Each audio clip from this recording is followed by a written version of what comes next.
Ahora les hablaré acerca de algunas de las características que poseen los aminoácidos por sí solos y que luego son transferidas a las proteínas y que son precisamente la clave de la estructura y función de las proteínas. Entonces deberíamos comprender bien cuáles son estas propiedades que luego las vamos a tener en las proteínas. Entre esas propiedades se encuentra la capacidad de absorción de los aminoácidos a determinadas longitudes de onda. Como ustedes ven en la gráfica, el anillo aromático cumple una función importantísima al momento de observar cómo es el espectro de absorción dentro del rango de la luz ultravioleta a la visible. Si ustedes ven la capacidad de absorción de la tiroxina, que tiene solo un anillo aromático, es mucho menor que la que podría tener el triptófano, que posee dos anillos aromáticos. Y cada uno de estos espectros va a ser único para cada aminoácido, pero según sea la composición de la proteína, más o menos abundante alguno de estos aminoácidos va a permitir caracterizar o cuantificar de manera extrapolada la concentración de proteínas en una determinada solución, solo por la presencia de estas características en algunos de los aminoácidos presentes en las proteínas. Luego tenemos la presencia de los grupos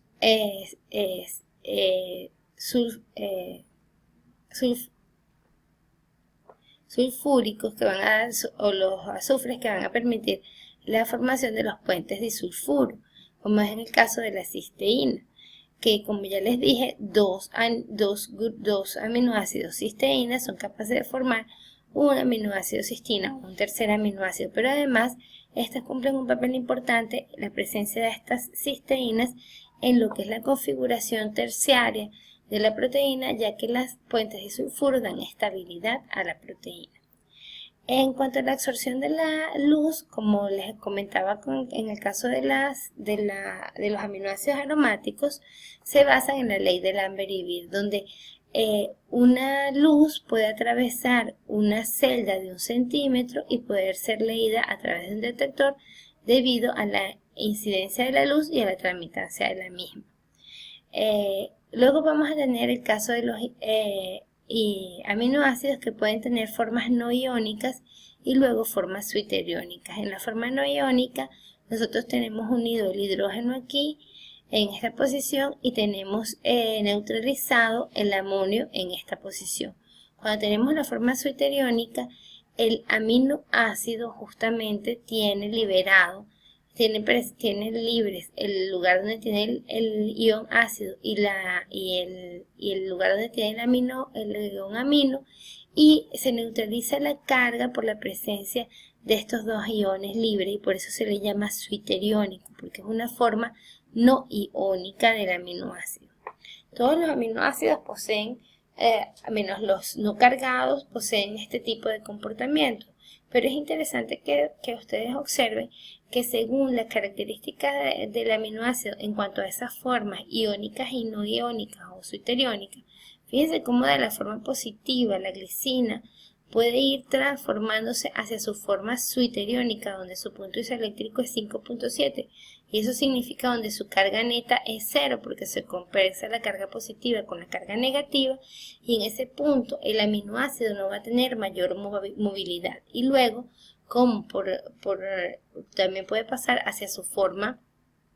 ácida, básica, en la que libera el grupo, el hidrógeno que está presente en el grupo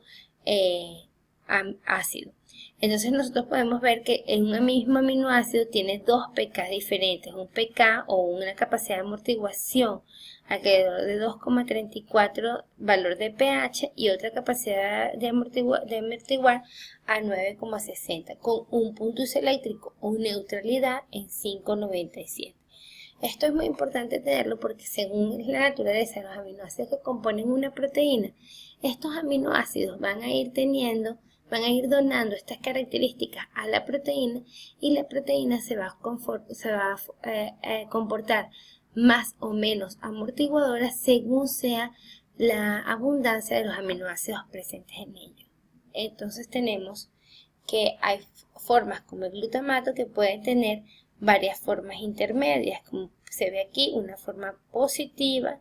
luego una segunda con un primer pK, una segunda forma positiva positiva y negativa en la que se están neutralizando las cargas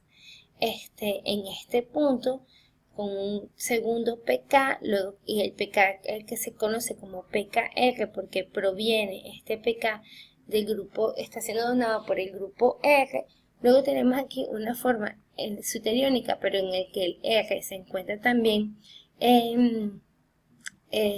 cargado, y luego tenemos otra forma más en la que tenemos la forma absolutamente negativa, en donde la forma positiva desaparece. Entonces este tipo de características también pasan a las proteínas. Tal pasa también con la histidina, con sus modificaciones, y aquí podemos observar cómo los aminoácidos se pueden ir organizando formando este esqueleto, que es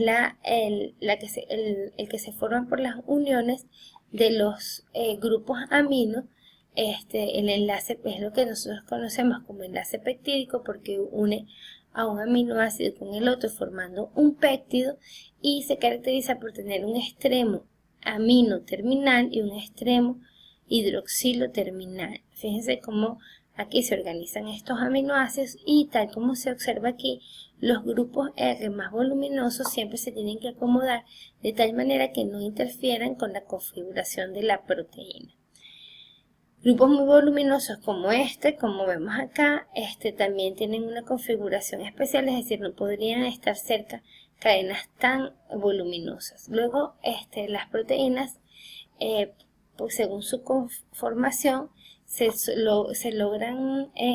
dividir de alguna forma en clases de proteínas, que son las lipoproteínas, las glicoproteínas, fosfoproteínas, hemoproteínas, flavoproteínas y metaloproteínas. Estas proteínas se caracterizan por el grupo prostético que van a tener unido, es decir, se trata de una proteína como cualquier otra formada por una cadena de aminoácidos, pero que se le asocia un grupo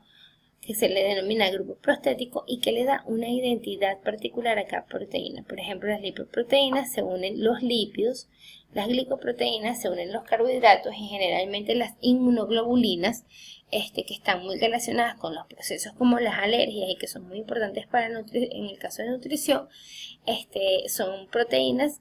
unidas a carbohidratos que se conocen como glicoproteínas. Luego tenemos proteínas con grupos fosfatos, como es el caso de la caseína de la leche, proteínas con grupo hemo, que son proteínas muy particulares, como es el caso de la proteína, la hemoglobina que se encuentra en la sangre. Tenemos proteínas con nucleótidos flavinos, como la succinato deshidrogenasa, que actúa como enzima en una de las rutas, y luego metaloproteínas que pueden tener como grupos prostéticos o como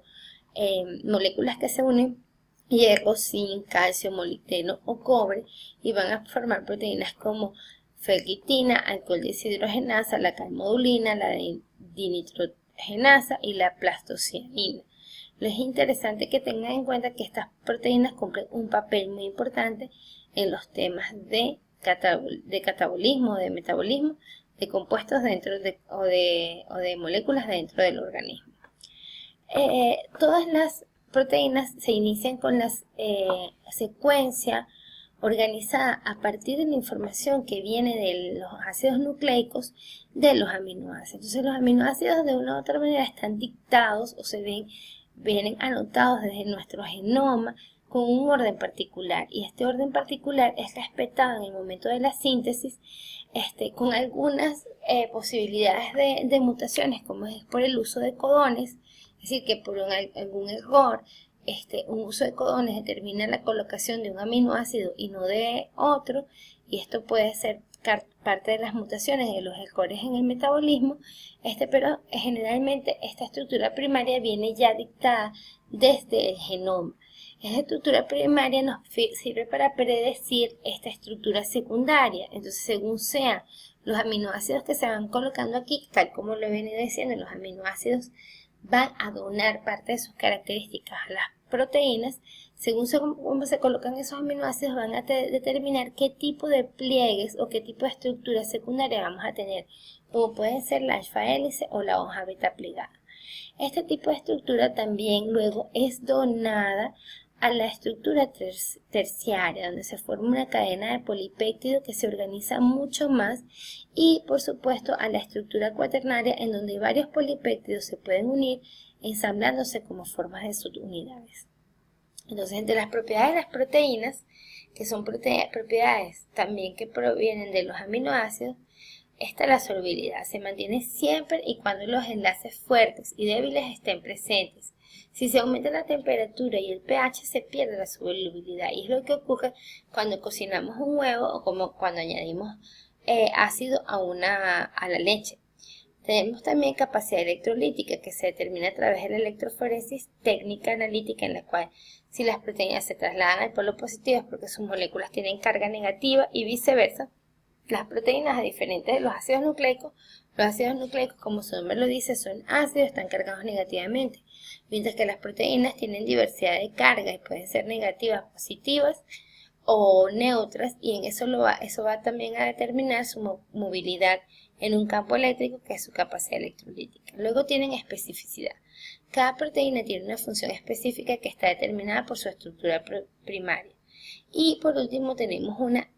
actividad amortiguadora o de tampón, que actúa como amortiguadores de pH debido a su carácter anfotero, es decir, que pueden comportarse en determinados momentos como un ácido donando electrones o como bases aceptando electrones, tal como ocurre en los aminoácidos y como lo discutí anteriormente.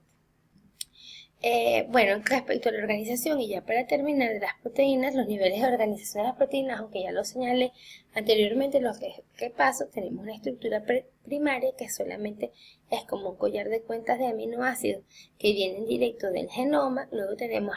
en la estructura secundaria la hoja plegada y la hélice alfa, que viene determinada por los aminoácidos que están allí y cómo interactúan a través de los enlaces con los hidrógenos y del el volumen de su grupo G. Luego tenemos la hoja plegada y la alfa hélice dentro ya de la estructura terciaria de las proteínas, que ocurre cuando ciertas atracciones están presentes entre hélice alfa y hoja plegada, y ahí podemos hablar de puentes de sulfuro,